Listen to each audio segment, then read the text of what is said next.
오늘의 말씀지기 전주지구 김다정 간사입니다.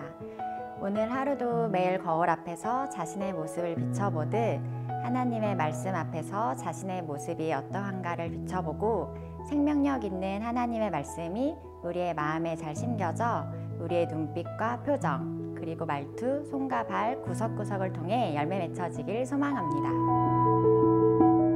오늘의 본문은 사도 바울이 3차 선교 여행을 마무리하는 과정으로 마침내 어떻게 예루살렘에 이르게 되는지에 대해 기술하는 첫 부분의 내용입니다. 특별히 이 에베소에서는 다른 장소보다 더 오래 머물렀던 곳이기도 했는데요. 사도 바울은 에베소에서 있었던 소유 사태가 종식된 이후 이제 장소를 옮기기 위해 제자들을 불러 마지막 작별 인사를 하게 됩니다. 그리고 마게도냐로 떠나게 되는 장면으로 시작하는 오늘의 말씀을 통해 세 가지의 묵상 포인트를 나눠보려 합니다. 첫 번째로 하나님의 사람은 해산의 수고뿐만이 아니라 사랑의 수고까지 하는 사람입니다. 오늘의 본문을 보면 바울은 에베소에서 바로 수리아로 갈 수 있었음에도 불구하고 마게도냐를 거쳐가는 코스를 택하게 됩니다. 그 이유는 바로 자신들이 전도했던 이들을 다시 한번 만나 권고하고 격려 그리고 위로하기 위함이었습니다. 이 모습은 제자들을 정착시키기 위한 매우 중요한 사역으로 사도 바울의 이러한 모습을 통하여 우리는 다시 한번 하나님의 사람이 갖춰야 하는 양육자의 태도가 어떠해야 하는가에 대해서 생각하게 합니다.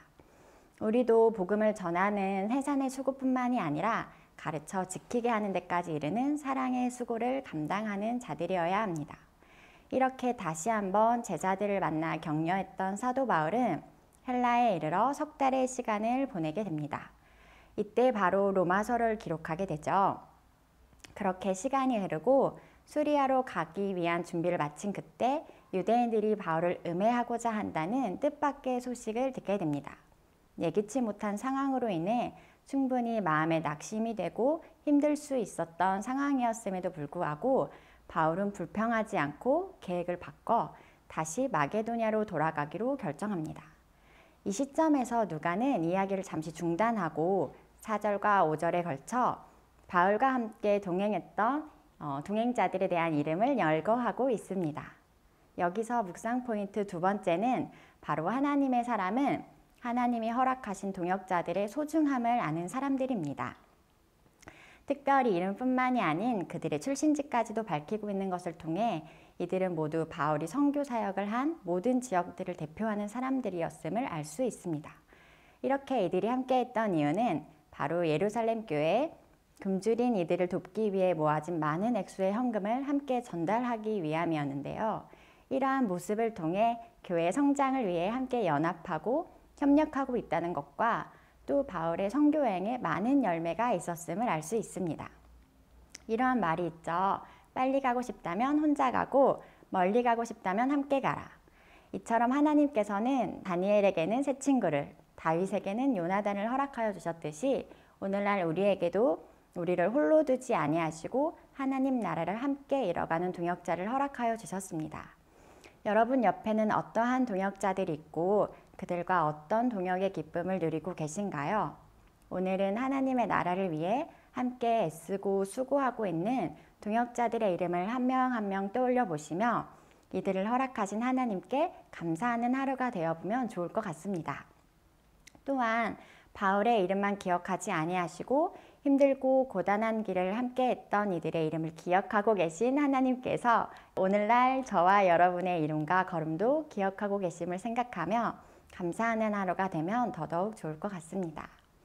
그 이후 누가는 드로아에서 지낸 일주일의 시간들 중 단 하나의 사건만을 기록하고 있습니다.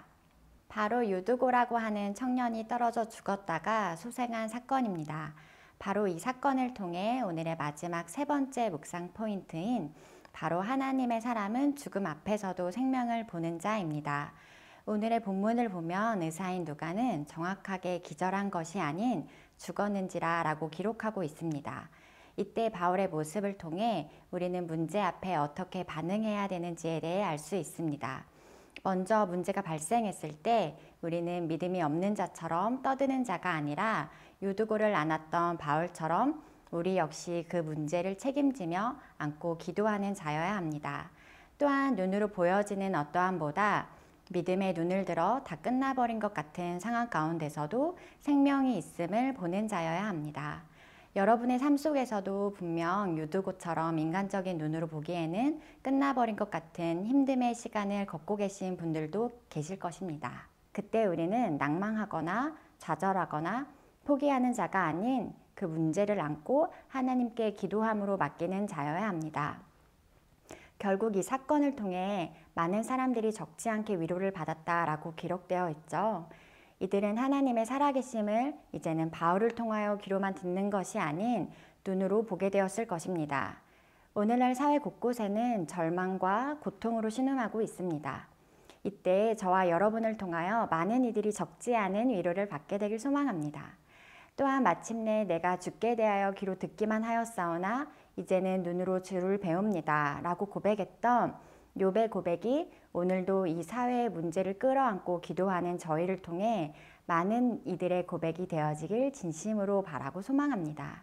그럼 오늘 하루도 하나님의 사람의 실제적인 삶의 모습을 통해 주님을 사랑한다 라고 고백하는 귀한 하루가 되어지길 소망하며 샬롬.